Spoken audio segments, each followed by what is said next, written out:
Hello, and welcome to PCAP's Native Prairie Speaker Series. This is the second day of our annual Native Prairie Appreciation Week. My name is Caitlin Rose Seiler, and I'm the Stewardship Coordinator with Saskatchewan Prairie Conservation Action Plan, or SKPCAP. Today, author Dale Leckie will be speaking about wildlife, landscapes, and geology, exploring connections. Before we get started, I'd like to respectfully acknowledge that we are on traditional territories of many Indigenous nations and communities, past and present. For millennia, they've worked to protect these landscapes and the life these areas sustain. I'd like to thank these original caretakers and acknowledge the ongoing work and presence of Indigenous peoples in Canada today. We'll be taking a break from our webinars in July, but stay tuned for details about our August webinar. And our webinars have been recorded and will be available on the SKPCAP YouTube channel in the near future. So you can look for this one on youtube.com/user/SKPCAP. And a reminder to our listeners out there, you'll be muted for the duration of the presentation. But if you have any questions at all during the presentation, just type it into the Q&A section of the webinar dashboard at any time, and the questions will be answered towards the end of the webinar. I'd like to take a moment to note that financial support for today's webinar is provided by our presenting sponsors: Canadian Forage and Grasslands Association, North American Helium, Saskatchewan Cattlemen's Association, and SaskTel. Supporting sponsors are Innovation Credit Union and Rancher Stewardship Alliance, Inc. Native Prairie Appreciation Week is sponsored by Sask Energy. And I'd now like to invite Ryan Mays to say a few words on behalf of Sask Energy. All right, thanks, Caitlin. Good afternoon, everybody. My name is Ryan Mays. I'm Environmental Coordinator here at Sask Energy. I'm honored to be here today presenting greetings on behalf of Sask Energy in support of PCAP and Native Prairie Appreciation Week. It's a privilege to join so many environmental professionals and conservationists who are here taking part in this important week that is filled with several great initiatives and activities to showcase a great appreciation for Native Prairie. Sask Energy is committed to the continuous learning with respect to environmental stewardship in Saskatchewan and incorporating the best practices in our daily operations. We strive to support initiatives designed to promote both public awareness and professional development with respect to protecting and conserving our environment. Supporting Saskatchewan Prairie Conservation Action Plan is important to Sask Energy due to the nature of our operations. The restoration and reclamation of disturbed natural environments is a top priority when our teams are installing new pipelines within Saskatchewan, because we know the first step in protecting all species begins with protecting their habitat. I want to thank you for having me today, and on behalf of Sask Energy, I hope that you enjoy the rest of this informative webinar. Thank you, Ryan. Thank you. And I'm delighted to be able to introduce today's presenter. Dr. Dale Leckie is a geologist who worked at the Geological Survey of Canada and as chief geologist at Nixon. He has edited numerous books and published widely on the geology of Western Canada. He is an adjunct professor in the Department of Earth, Energy, and Environment at University of Calgary. Dale is the author of 3 best-selling books encouraging people to get out and explore Western Canada. His most recent, Wildlife, Landscapes, and Geology, an Alberta and Saskatchewan touring guide, guides you to explore Saskatchewan's natural landscapes. So with that, I'll pass it over to you, Dale.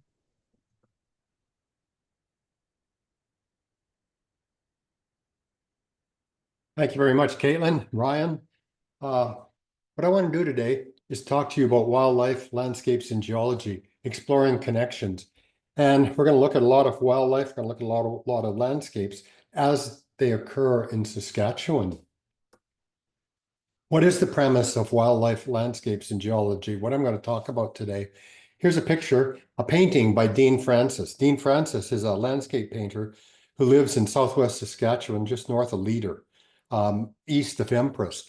And he does these great landscape images. Most of them are the South Saskatchewan River Valley. Here you can see the River Valley, and you can see a lot of different features to it. If you look carefully, what you can see are in the distance, glacial lake deposits. Up on top, you can see old sand dunes. There's a deep, deep river valley, an entrenched river valley. And on the margins of that is badlands topography. You've got the meandering river with a pool, riffle. All a riffle is shallow, fast water. And I've also pointed out cottonwood forests. Not some of the stuff we're going to talk about today, but how do those different settings relate to wildlife? So up in the sand dunes, what you might find are kangaroo rats. On the lake deposits, the glacial terrain way in the distance, you might find bison, pronghorn antelope, burrowing owls, or snowy owls. In the badlands topography on the south-facing slopes, you might find prairie rattlesnakes. In the pools of the South Saskatchewan River, you might find lake sturgeon. And then all along the banks where those cottonwood forests are, where those trees are, you're going to find lots and lots of birds. You're going to find loggerhead shrikes and all sorts of nesting birds in that setting. So what are we going to do today? What's to talk about? We're going to talk about wildlife of the dry rolling prairies. We're going to talk about rivers crossing the prairies, deep valleys, cottonwood forests, and prairie oases. We're going to talk about glacier thrusts and the Missouri Coteau, all how this geological control on the landscape provides great wildlife habitat. So we're going to start with wildlife of the dry rolling prairies. And the question you could ask, we perhaps should be asking, is why is Saskatchewan so dry? It's got a continental climate, but then there's also another component. Most of our winds in Saskatchewan and in Alberta blow from the west. Not all of them, but many of them do. And as the winds blow from the west, they start on the west coast of Vancouver Island, blowing moist air from the Pacific Ocean. That moist air rises up the mountains, we get rain. It is really moisture-laden wind masses coming off the Pacific. As the wind masses make their way across British Columbia, it continues to rain as the air mass rises, and then finally it gets to the eastern slope of the Rocky Mountains, west to Calgary, west of Edmonton in the Jasper area, and then you've got descending dry air. That dry air continues to blow east across the prairies, and as it does, it contributes to the aridity, the dryness of the prairie landscapes in Alberta and in Saskatchewan. If you take a look on the eastern slopes of the Rocky Mountains, this is in southwest Alberta, and you can see it's green, but you can see as you come to the bottom of the slide, as the air masses get closer and closer to you, you can start to see the arid climate starting to develop on the east side of the Rockies, coming down off those steep slopes. By the time those winds make it into central Saskatchewan, southern Saskatchewan, you can see that aridity evident in the vegetation on that landscape. So what we've got in the eastern slopes of the Rocky Mountains is a big, vast rain shadow. And you can see it in this Google Earth image here, where you can see in the northern part of Alberta and in Saskatchewan, the boreal forest. And then where Saskatoon is located is the aspen parkland. But in the southern part of the two provinces in Saskatchewan is that dry rain shadow effect. It even looks dry looking at the imagery on that satellite image. And that's where we get the grasslands. That aridity is so important for the grassland habitat. That aridity promotes the growth of short and mid-height grasses. Here's a picture of that natural grassland from Saskatchewan Landing Provincial Park. That aridity contributes to making it a very difficult landscape for trees to grow, except in gully bottoms and in the river valley bottoms. We'll talk about that a little bit later. This rain shadow that I talk about, it's existed in the prairies for at least 40 million years. We know from fossils and certain kinds of rocks we call them silica nodules. Here they were found in the East End area, southern Saskatchewan. It tells us that the climate was semi-arid, meaning dry, for the last 35 to 20 million years. We know from fossil isotopes, chemistry from old horses in Saskatchewan and Alberta and the Cypress Hills that the climate was arid at least 34 million years ago. If you go into Montana, just south of the border, there are fossil soils, paleosols, that are 43 million years old, and they tell us that the climate was dry 43 million years ago. And then some of the animals that lived at the time in the far past, we had giant turtles that would almost come up to your hip. They could not withstand prolonged freezing periods, maybe a day or two a year, and that would be it. So this prairie rain shadow has existed across Alberta and Saskatchewan for at least 40 million years. And that rain shadow has contributed to animals evolving to thrive on the semi-arid grasslands, again, in this rain shadow. And here's a pronghorn antelope, and we'll talk about them in a little bit. So what about some of the animals that live in the rain shadow? Well, one that I really like is Ord's kangaroo rat, and it's not a rat at all. And Ord's kangaroo rat drained lakes and active sand dunes. If you go into the Great Sandhills Ecological Reserve in southwest Saskatchewan, that's the prime habitat for the Ord's kangaroo rat. And it's in these sand dunes like this. The hilly topography that you see is also sand dunes, but they're vegetated dunes. So how did those sand dunes form? And there are lots of them across southern Saskatchewan, from Saskatoon south. Well, during the last ice age, when the glaciers were melting, the lakes would form up against the ice, like I've shown in that picture there. Then the ice would melt back further because the ice is melting as it receded 15 to 10,000 years ago, 8,000 years ago, and those lakes would drain. Flowing into those lakes were rivers and deltas, and there were sandy shorelines. When the lakes drained, the wind blew. Again, here's the wind, so important for our landscape. The prevailing winds from the west would blow the sand and create these sand dune fields in the vicinity of those old glacial lake beds. And how extensive were those lake beds? Take a look at this map of Saskatchewan, and what I've shown in blue shows the extent of those lakes. Probably 30 to 40% of Saskatchewan was covered by glacial lakes, not all at the same time. They would form, and then as the ice melted back, the lakes would drain, and then more lakes would form after that, covered a vast area. And as a result, we've got sand dunes covering much of Saskatchewan, shown there in brown. What we're most interested for today's talk is the Great Sandhills, because that's where the Ord's kangaroo rat occurs, but they're south of Saskatoon. They're all in the Prince Albert area. They're south and east of Lloydminster. They cover big areas in Saskatchewan. Next slide is going to be in the Great Sandhills.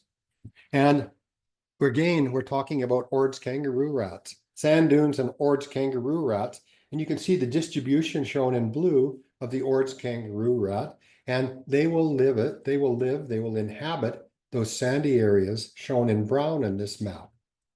And the next slide right there shows where we're going on the Great Sandhills Ecological Reserve. And what you see here, you go into the parking lot, and you can see this rolling topography. Those hills there are old sand dunes that have become vegetated. But if you park in the parking lot, take the path up to the lower left of that photo, and you'll get to the top of one of the dunes. And you can see dunes off in the distance. And if you squint on the dune off in the distance, there's that little dot, and that's two people on the sand dunes, and they had a big beach umbrella on it. And I thought that was pretty neat. I also like the cowboy boots being parked there. That's quite a collection of boots. So we go for a walk on the path on those dunes, and you can see here again the vegetated dunes. That's not great habitat. Too much vegetation slows Ord's kangaroo rats down. So the Ord's kangaroo rat has got these large feet. It just looks like kangaroo feet. They're in the name. It's got that long tail to help it when it's hopping on the sand dunes. So again, active dunes are critical. Too much vegetation slows down or hinders locomotion of the Ord's kangaroo rat. If you want to see a kangaroo rat, you have to go out at night. They don't come out during the day because they're so worried about predators. If it's a full moon, there's a strong chance that there's too much light in the area, and the kangaroo rat will not come out because it's worried about being seen by predators. Where do you see the kangaroo rat? Well, I said at night. I said on the sand dunes, active sand dunes. You can see on the left side, there is a burrow. It's the burrow of an Ord's kangaroo rat. On the right-hand side, you can just make out a long linear trace in the middle of the photo, and you can see these little circular elongate blobs on either side of it. That's the trackway of an Ord's kangaroo rat. let's just digress a little bit here. Talk a little bit about prairie rattlesnakes. And why I want to talk about them is prairie rattlesnakes. They love orange kangaroo rats. They come out, the kangaroo rats come out at night. The rattlesnakes are out at night and trying to hunt them. The interesting thing about the kangaroo rats and the snakes is that orange kangaroo rats collect seeds in their fur-lined pouches in their mouth, on the sides of their mouths. So when a prairie rattlesnake captures an orange kangaroo rat, it ingests the rat, but the prairie rattlesnake cannot digest cellulose. But it takes about 2 to 3 weeks for the eaten orange kangaroo rat to pass through the carcass of that snake. And it's in a moist environment. And quite often the seeds will start to germinate. So the reason I bring this up here is I just find this is really an interesting seed dispersal mechanism. 2 to 4 weeks later, the snake will get rid of the carcass of the kangaroo rat will pass through the snake, and with it, the germinated seeds within the that germinated within the snake's body. I just find that's kind of an interesting little story. So there's the story behind geology and orange kangaroo rats. What about burrowing owls and treeless grassland? So let's look at burrowing owls that occur on the prairies. Prime burrowing owl habitat is in the rain shadow again that we talked about. It's in eroding badlands. Badlands in southern Saskatchewan erode probably 0.5 centimeter every year from the tops of them and from the sides of them. They erode whenever there's a big, intense thunderstorm or big, prolonged periods of rain. Burrowing owls live on rolling glaciated habitat, like you see here. They want minimal tall vegetation because with minimal vegetation, they can see their prey, but they've also got protection from predators. Here we're in Grasslands National Park, and we're on a black-tailed prairie dog colony, which burrowing owls love. So what burrowing owls do is they will take over the burrow of another organism, of another animal, either those black-tailed prairie dogs, which you see on the left-hand side, excuse me, or Richardson's ground squirrels, gophers. They'll take over badger holes or even coyote and fox holes. An interesting thing is this is rattlesnake country. So one of the defense mechanisms that a burrowing owl has is if they're in the nest with their fledglings or with the eggs and a predator enters the nest, they'll quite often make the sound of a rattlesnake to try the rattles of the rattlesnake to try and scare off that predator. So an interesting adaptation to living in the prairie landscape. They do require, as I said, open areas of the short to tall grasses that have mice, voles, and grasshoppers. That's what their dominant prey is. And they'll travel up to about 2 kilometers away from the burrows to hunt. And again, they want that open space that you see there to watch for predators that may be coming after them. So there's the relationship between geology and burrowing owls. Who else lives on the broad open prairies? Pronghorn antelope do. And pronghorn antelope, for them, their prime habitat, what they really require are vast open spaces. And what they want is where they can see for kilometers away. So they want these wide open spaces that occur in gently rolling ground moraine, that's glaciated terrain, old glacial lake beds, nice and flat, so they can see for long, long distance, as well as they live in the dry prairies, again in the rain shadow of the Rocky Mountains. If we take a look at how at the head of a pronghorn antelope, you can see its eyes, they're set far back on the skull, and they can see movement up to 5 kilometers away. And that's key. They can see something coming after them, predators up to 5 kilometers away on that very open terrain that we just talked about. And that's really a powerful defense mechanism for the antelope. They evolved that ability to see great distances on the prairie landscape over a few tens to tens of thousands of years ago. And one of the reasons for that is they had to outrun what the now extinct American cheetah, dire wolves, and the American lion, which all lived on the prairies and were predators to the antelope. As a result, they also evolved this ability to be able to run at burst speeds of almost 95 to 100 kilometers per hour, almost instantly, to escape from those predators. So there's the relationship between geology and pronghorn antelope. One of my favorite organisms that live in the prairies is the greater shorthorn lizard. In the old Western movies, they used to be called horny toads. In some of those old John Wayne movies, if you ever watch those, or some of the other ones. So greater shorthorn lizard, horny toads, and eroding badlands. And you can see a greater shorthorn lizard right there in that image. And here's one. They're 3-4 inches, 10-12 centimeters in size and length. They're armored. You can see the armoring along the top, along its backbone, and armor along the sides of the body. Also, notice the coloration, how it blends in very nicely with that dried grass that you see there. The distribution of the greater shorthorn lizard in Saskatchewan, we just get them in the southwest, in the Grasslands National Park area, and then down into the States. Here's another greater shorthorn lizard, and you can see how it blends in with the rock color, the non-lichen rock cover that you see here. They're what's referred to as a sit and wait predator. What they will do is they will sit, they're camouflaged like that, and they'll wait for ants or grasshoppers, which are their main food source, and then they'll just dart out and grab the ants and the grasshoppers, and they'll eat them. Their habitat is on eroding badlands, and I mentioned how badlands in southern Saskatchewan, southern Alberta, eroded up to 0.5 centimeter per year. They prefer south-facing slopes. They're a little bit warmer. They avoid highly vegetated areas because it's hard for them to move around if the vegetation and the grasses are dense. So this is prime. What do you want to call it? Habitat for the greater shorthorn lizard. Here's Grasslands National Park, and there's my wife walking the trail looking for a shorthorn lizard, just watching carefully for it.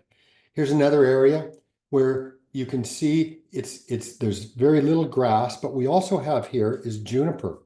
They are cold-blooded organisms, so if it gets too cold, if it gets too hot, they don't do very well in extreme heat, so they need shade. So juniper bushes on this otherwise low vegetation or minimal vegetation area, it's really good habitat. The shorthorn lizards will take shelter from the hot sun in below the branches and along the stems of the juniper bushes like this. We never found any shorthorn lizards here when we were looking, but they are supposed to occur in this area. What do they eat? Well, fine dining. I mentioned that their prime food source is grasshoppers and ants, and you can see on the left-hand side, this is the scat of a greater shorthorn lizard, and you can see all sorts of pieces of grasshoppers. You can see a grasshopper leg there. They eat ants, and ants have a lot of uric acid in their bodies, but the greater shorthorn lizard has a hard time digesting uric acid, so it'll concentrate it in its digestive system, and that white blob that you see on the scat is concentrated uric acid, which it defecated out to get rid of out of its body. You're looking for the greater shorthorn lizards, look for some of these scats. Look for ants walking up and down the slopes, because that's where they'll be eating. So that's geology and greater shorthorn lizard. Let's digress a little bit, and it's a bit of a digression, and let's talk about the loggerhead shrike. And the interesting thing about the loggerhead shrike is it's a carnivorous songbird. Shrikes are the only carnivorous songbirds, and what that means is they're songbirds. Songbirds do not have a raptor-like claw to seize and hold the prey. An osprey or a hawk or an eagle has got a claw on its foot which will hold the prey that it catches. Well, songbirds don't have that, and loggerhead shrikes don't have that. So as a result, well, we'll go into the as a result in a minute. As a result, they've adapted to help them to be able to hunt. Where do they occur? The loggerhead shrikes occur in semi-arid grasslands again, in the rain shadow of the prairies, open grasslands.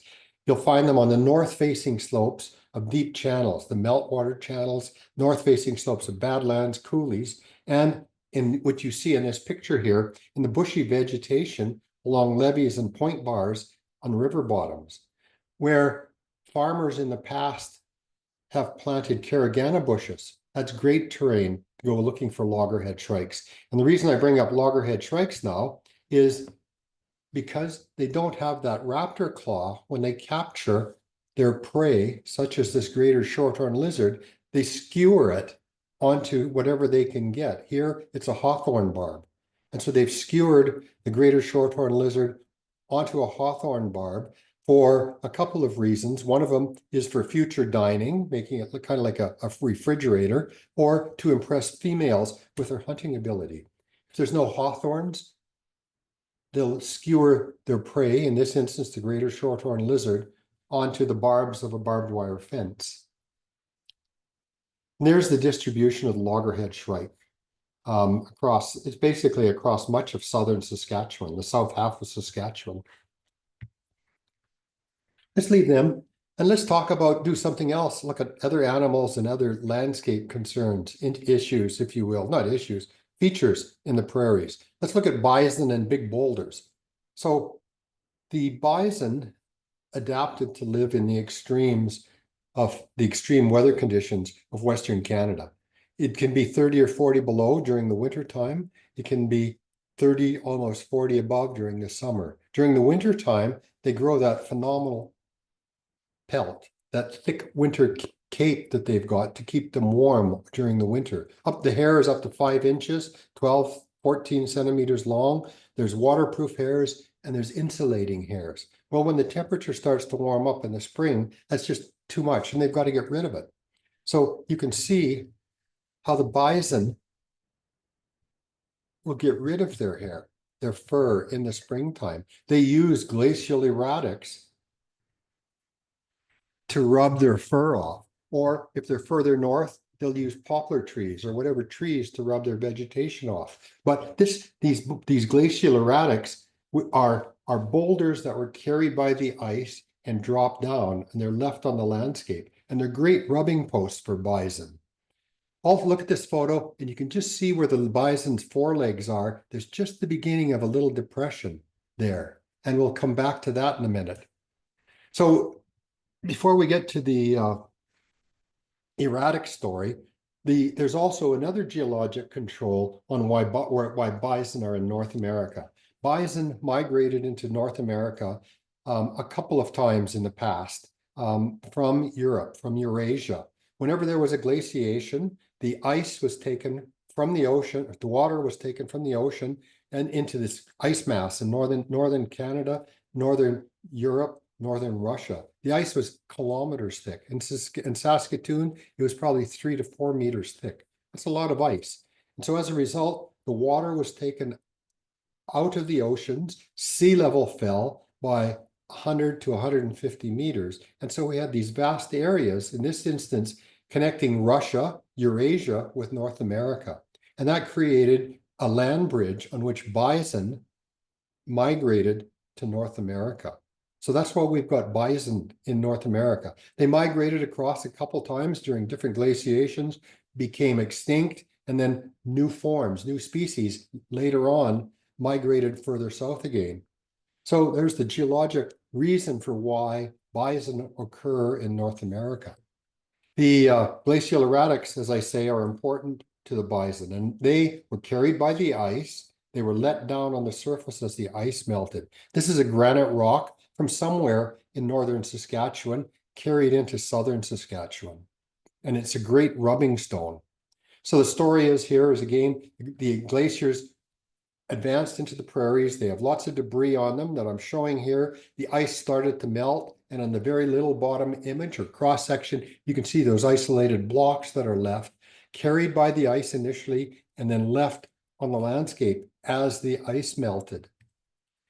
Go to Saskatchewan Landing Provincial Park, and there's just a beautiful one. This is a limestone, and if you go visit that particular glacial erratic, that rubbing stone, and rub your hand on it, there's a strong chance that you might draw blood. It's so rough, except in this little corner right here. And you can see where the bison from thousands of years and thousands upon thousands of bison rubbing their fur off at that location right there, they actually smooth that boulder, which I find really, really interesting.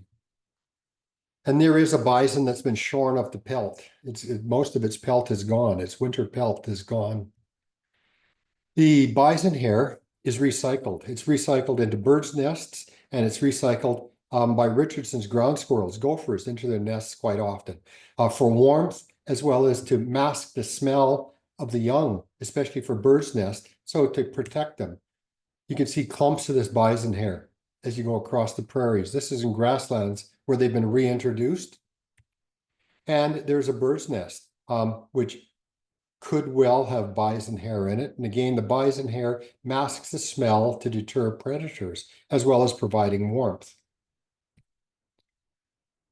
Here is one of the glacial erratics. And what you can see here is note that depression. I pointed out the depression being formed where the bison were rubbing themselves on the big boulders in grasslands. Look at the snow that's accumulated there. So spring rain and late season snow accumulates in these low-lying depressions. It may stay for 3 or 4 weeks. And that's really important. Here's one of the big erratic at Flaxcomb, and you can see the depression all the way around that boulder at Flaxcomb. And what we have here in these low-lying areas is you can get little short duration ponds in the spring. And in those ponds, it may stay moist enough for frogs and toads to life cycle from eggs to tadpoles to maturity in as short a time frame, sometimes 10 days to 2 or 3 weeks. These glacial erratics are also important to wildlife in that during the day they heat up, and they also provide shelter from the wind for cold-blooded organisms like snakes and the greater short-horned lizards. So on cooler spring days, cooler autumn days, when it gets colder in the evening, they warm up during the day and they radiate heat out towards the end of the day. And the snakes and the short-horned lizards will take advantage of that. Here's a prairie rattlesnake. And if you look closely, you can see that it's snuggled up to a glacial erratic. And I suspect that was for warmth from the sun warming up the boulder that is there in the field, and the snake took advantage of that. So there's the relationship between geology and bison, glacial erratics, and that. Let's look at snowy owls wintering on the prairie grasslands. Are one of our great white wintering birds that are always so much fun to see in the wintertime, and they really stick out in the prairies. So their habitat in the wintertime is wide open spaces, gently rolling grand moraine, old glacial lake beds, and they occur, or where you find them again, are in the dry prairies in the rain shadow of the Rocky Mountains. You can find them all across the southern half of Saskatchewan, in the prairies and into the southern end of the Aspen Parkland, Prince Albert and south. In the wintertime, they feed on voles, mice, shrews, as well as rabbits and small birds. And what they do is they migrate south from the high Arctic for winter, and they spend the winter in a landscape which is somewhat similar to the tundra where they spend their summers. Not a lot of vegetation, rolling terrain. They feed mostly on small organisms like voles, mice, and shrews, which are very similar to their summer forage, which is lemmings.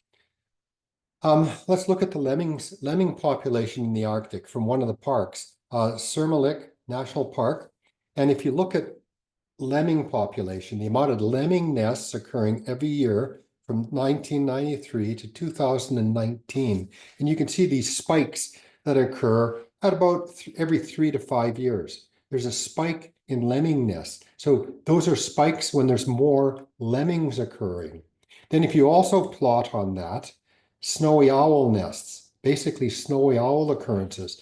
There are more snowy owls nests occurring in the years when there are more lemming nests. So in those years, when there's lots of lemmings, the snowy owls will take advantage of the lemmings, the abundance of lemmings, and they'll grow, they'll not grow, they'll lay bigger egg clutches, up to 14 eggs in the nest. And then that is great food source for the young juvenile snowy owls as they feed in the lemmings all summer. Then they migrate south into southern part of Canada, Saskatchewan, Alberta, Montana, and they are migrating south because so many snowy owls have thrived. Young snowy owls have thrived on the lemmings, close correspondence. And that migration south in the autumn is called an eruption, IRR, eruption, not a volcanic eruption, ER. So there's the relationship between geology and snowy owls. Let's look at entrenched rivers crossing the prairies, meandering rivers, cottonwood forests, and prairie oases. And you'll see why I call them prairie oases right away.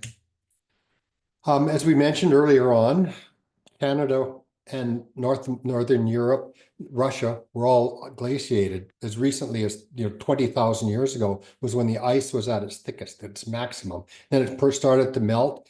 Last of the ice left Saskatchewan about 8,000 years ago, which wasn't very long. The ice in Saskatoon was probably 3 to 4 kilometers thick, thinning to the south. There was a lot of ice covering the prairies. So in this little cartoon, you can see the ice mass that covered southern Canada, and there was kilometers thick, and it was very, very heavy. The weight of that ice caused the Earth's crust to sink, and as a result, the molten rock before the mantle flowed away from that area because of the ice load. And then when the ice melted, the Earth's crust rebounded. And if you draw a cross section from the Rocky Mountains eastwards to the Saskatchewan border, you can see these deep entrenched rivers. In Alberta, the Red Deer River, the South Saskatchewan River, and the South Saskatchewan River. These really deep river valleys that cross the prairies are the result of all that ice melting, the Earth's crust rebounding, and the rivers down cutting into that landscape, the prairie landscape, which is uplifting. So as a result, we get these entrenched river valleys. Here's the South Saskatchewan River in southwest Saskatchewan. You can see where the dot shows the Lemsford Ferry. Where is the only greenery that you really see? And I don't mean the irrigation pathways or trackways, if you will. Most of that landscape looks really, really dry, except along the prairies. And we've got what we're going to call cottonwood forests, big cottonwood forest trees lining the river valley bottoms. So where's the only greenery in this, I'll say, almost harsh prairie landscape? It's in the river valley bottoms. Next picture, or what you can see in this inset, there's the ferry crossing the South Saskatchewan River, and you can see across the way the cottonwood forest. You can see in the foreground above the signs the large cottonwood trees. You can see the cottonwood trees lining either side of the river there along the point bars.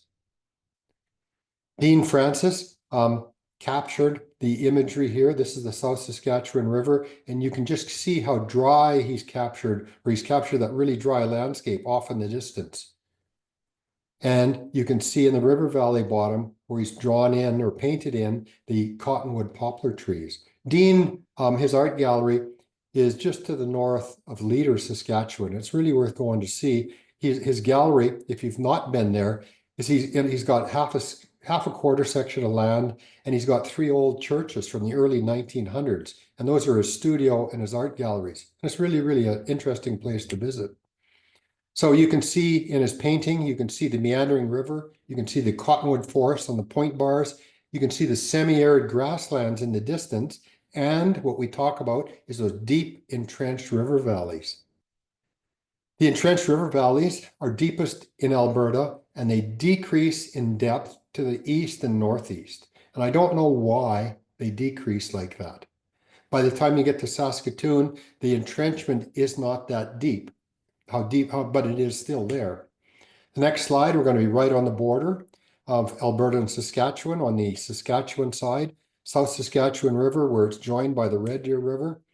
And you can see at the town of, you can see the old settlement of Estuary. You can see again the cottonwood forests lining the entrenched meander rivers there. These cottonwood forests, they only cover about 1% of the prairie landscape.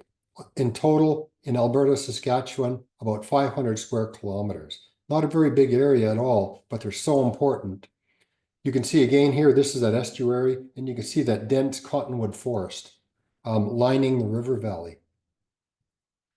When you go further to the north along the South Saskatchewan River, you lose the cottonwood poplars, and instead you've got aspen poplar. You've got a different poplar, and it's got a different. They still line the river valley, but they've got a little different lifestyle in their habitat lifestyle.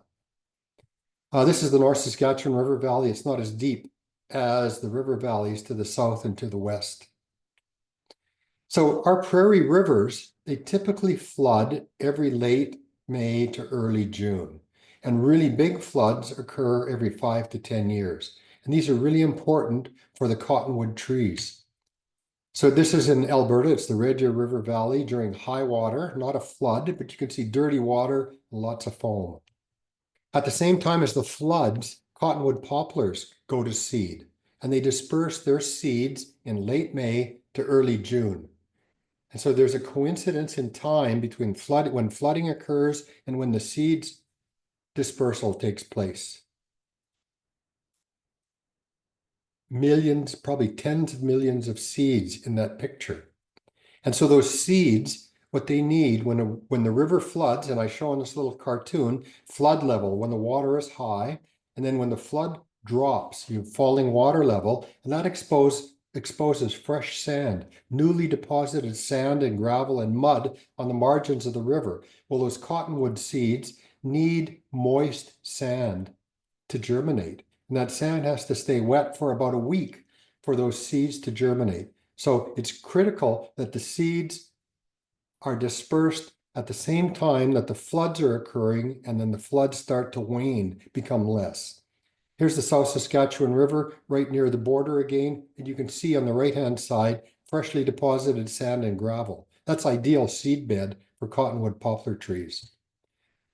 So why do I talk so much about the cottonwood poplars and being oasis? Well, they provide great prairie habitat, as you can see here. They provide habitat for birds. If you go to Saskatchewan Landing Provincial Park, 221 bird species have been reported there. That's just an amazing number of birds thriving in that cottonwood forest habitat. There's a spot, oh, this was I can't remember what that is. There's a spotted towhee.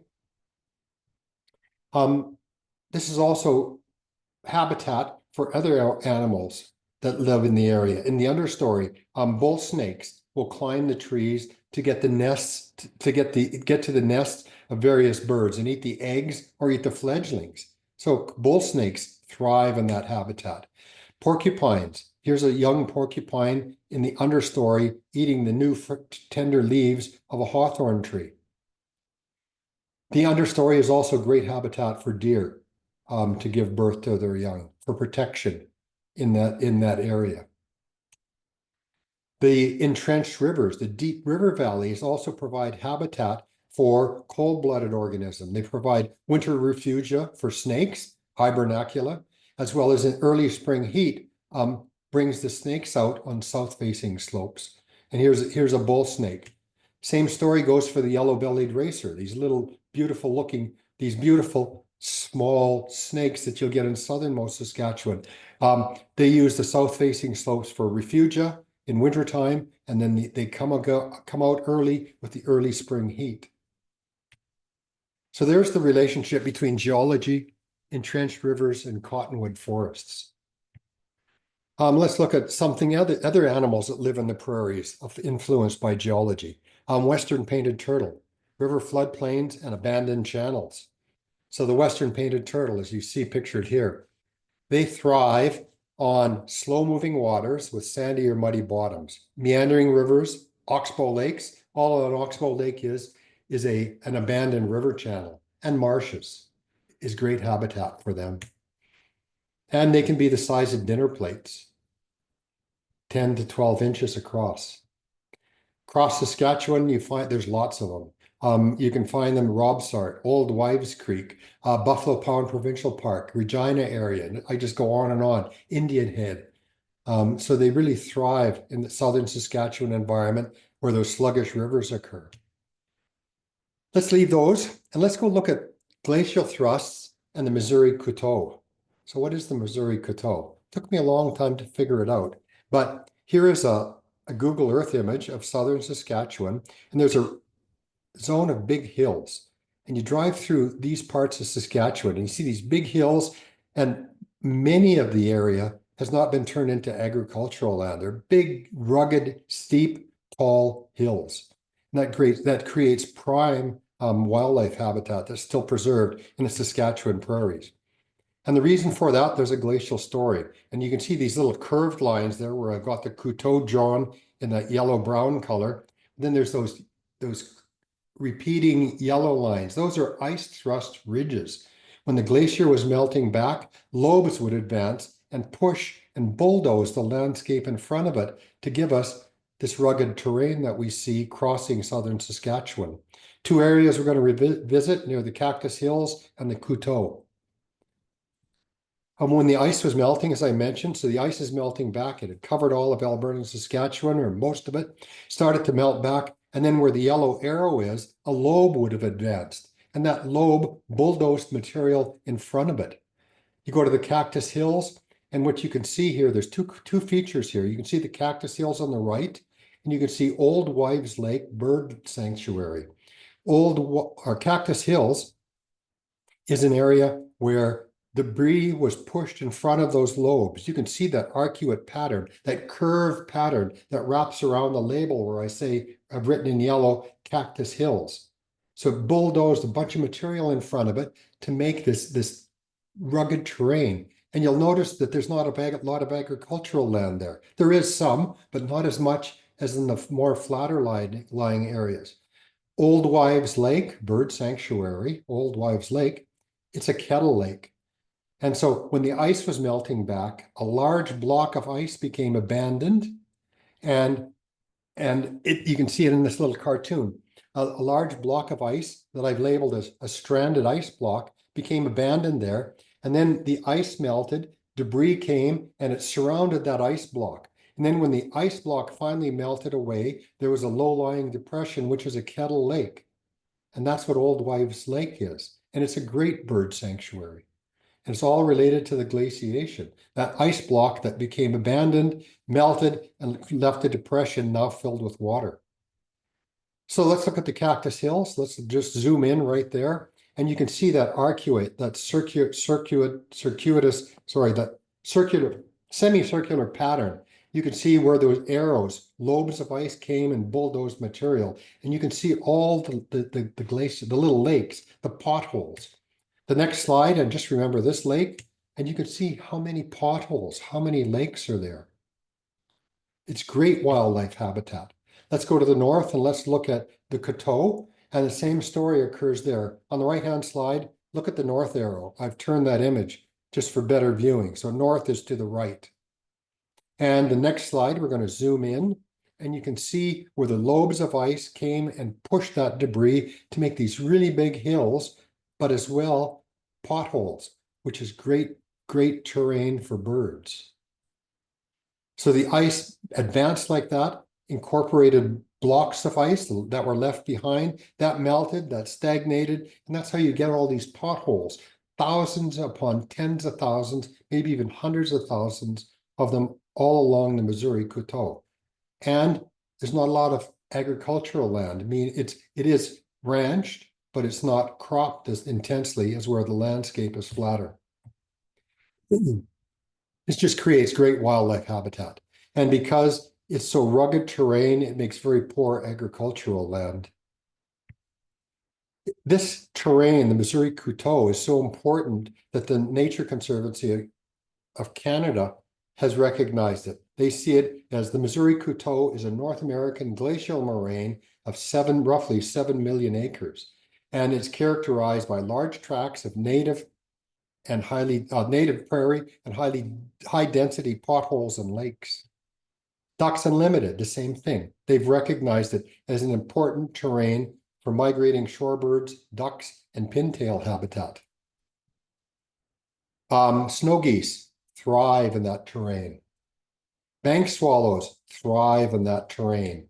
The bank swallows along river banks and old glacial deposits will make their nests in sands like this, but they need some place to roost, and those potholes are great places for bank swallows to roost in the evenings after a day of feeding and looking after their young. It provides the couteau with that rolling terrain, provides great habitat for snowy owls as well. So wildlife, landscapes, and geology. My whole premise in this talk is that knowing a bit of geology helps you to discover wildlife and spectacular landscapes. What's in the book, which is, I'm talking about the contents of the book, Wildlife, Landscapes, and Geology. Lots of maps, wildlife and landscape viewing locations. If you go to southern part, for instance, in one of the roads along one of the highways, if you go to the southern part of the area, Grasslands National Park, I talk a little bit about, just in paragraph, really summary, what the landscape geology is, but what all the wildlife you could see there. Perhaps mountain plovers, they're pretty rare, bank swallows, plains Spain-foot toads, bison, and on and on and on. I have sidebars where I discuss certain features in the prairies, the Missouri Couteau, Grasslands National Park, Great Sand Hills Ecological Reserve. You know, why is the geology such that it makes such great habitat? The seasons, when you can see the different forms of wildlife. In the book, I don't talk about the conservation status of the animals. All I do is put what their conservation status is. Some of you may have noticed that as I went through the talk. Greater shorthorn lizard is at risk. There's so few of them due largely to habitat destruction. Lots of location maps. In this instance, showing where you could go see bison rubbing stones. And there's lots in Saskatchewan. Range and occurrence maps of the different wildlife. I'm a geologist, so I like to, and what this talk's been about is the relationship between geology and the animal. It's landscape art, Dean Francis's art. There's wildlife art in there as well, by Sergio Gaetan. So I'd like to thank you very much for your time. I'd like to thank the photographers and the artists who put their works in the book. I'd like to thank the Canadian Geological Foundation who provided funding for the book. If you're interested, the book is available in Chapters Indigo, McNally Robinson in Saskatoon, the Great Sandhills Museum and Interpretive Center. And I might be, but I don't think yet, it could be in the Royal Saskatchewan Museum or the T-Rex Discovery Center in East End.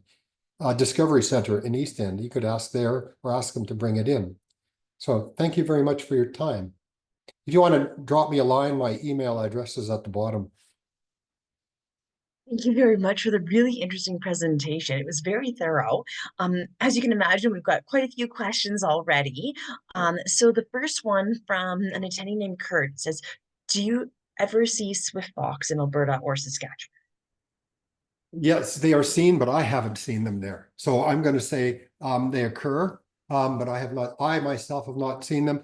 When we've been driving around, my wife and I, we've seen some fox off in the distance. They were just too far, and I wasn't sure if they were the red fox or the swift fox. They were in swift fox terrain, so they could have been. So I guess there's a long-winded answer to that. Yeah. No, they're quite elusive, and they tend to be out like in the wee hours of the morning. And yeah, I'm outside quite a bit, and I think I've seen two in a couple of decades. So, Yeah. yeah, hopefully other people have got better odds than. Yeah. One of our other attendees, Barbara, is wondering if you can talk a little bit more about the past evidence of horses. This is from earlier in your presentation. So she wants to know about the horses. So Yeah. the horses migrated across the land bridge. Remember I talked about the glaciers, whenever there was a glaciation, sea level fell, and we had a land bridge connecting us to Europe, Eurasia. And so the horses migrated from there a few times. They became extinct. The horses were never very big. They were small the size of a dog, the size maybe coming up to your waist. They became extinct about 13,000 years ago, when a lot of the large mammals in North America and around the world became extinct. We're not sure why, and that's another story. And then horses were reintroduced by the Spanish in in the early 1500s, and then they made their way north to where we see wild horses. So the other interesting thing about the horses is the horses migrated both ways. They also migrated into Europe, Eurasia, and evolved into a species of horse which the humans, eventually domesticated. And so the interesting thing is those horses came from North America, went into Europe, and then millions and millions and millions of years later, evolved into a form that humans used, and then the humans, meaning in the form of the Spanish, brought them back to North America. So I think that's kind of an interesting circle. Yeah, it is. Thanks for that answer. Barbara's also wondering, she said that you mentioned water erodes badlands. Does wind also erode badlands? I'd like you to just say that one again, Katie. Will wind erode badlands or Oh, just yes. water? Yes, it does. So if whatever's in the wind, that's also going to contribute to erosion. If there's not a lot of snow, but there's some snow and it's 30 below, blowing snow is extremely abrasive. And that'll create some erosion. But most of the time, it is those intense rainstorms. When you get that thunderstorm and you get 2 or 3 inches of rain, 10, 12 centimeters of rain with hail, that's really, really destructive. But wind also does as well. Okay. Okay, that's good to know. And Jody's wondering, do pocket gophers bring mineral soil to the surface? Yeah, they do. That's really, so any animal that burrows like that brings mineral soil to the surface. And the other interesting aspect of the burrows is that any kind of burrows also allow moisture to penetrate that soil and go deeper as well as it brings more oxygen down to those depths. So there's kind of a close relationship between the organisms and the substrate that they're living in, especially those burrowing ones. Yeah, absolutely. That's very unique. And Donna says that she's heard of an underground Missouri River. Do you know anything about that?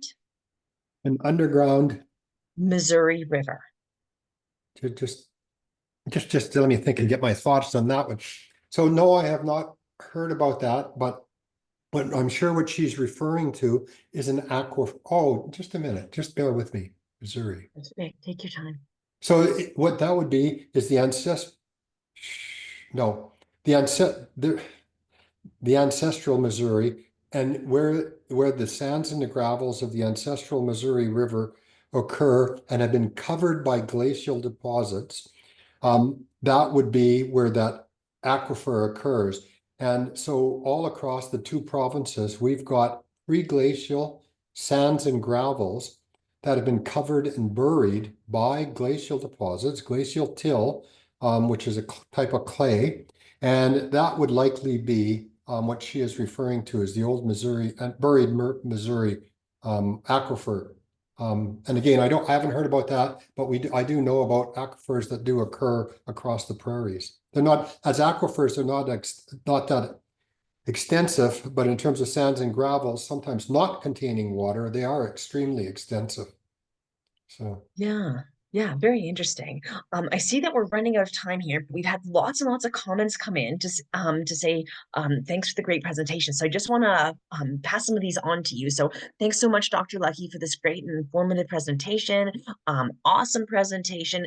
Thank you so much. We just learned so much about the geology of this area. We've just ordered your book from the library.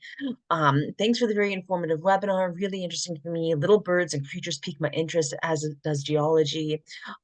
Thanks for the very interesting, informative webinar. So, yeah. thank you very Thank much, you. Caitlin. That was fun to do. Thanks, everybody. Thank you so much. And thanks everyone for catching today's webinar. When you leave, a quick 1-minute survey will pop up. If you don't mind filling that out, we always appreciate everyone's feedback, ideas for future webinars, and we can report back to our sponsors and keep our Native Prairie Appreciation Week and Native Prairie Speaker Series going into the future. So with that, thank you so much, everyone, and have a great rest of the day. Bye Take now. care. Bye.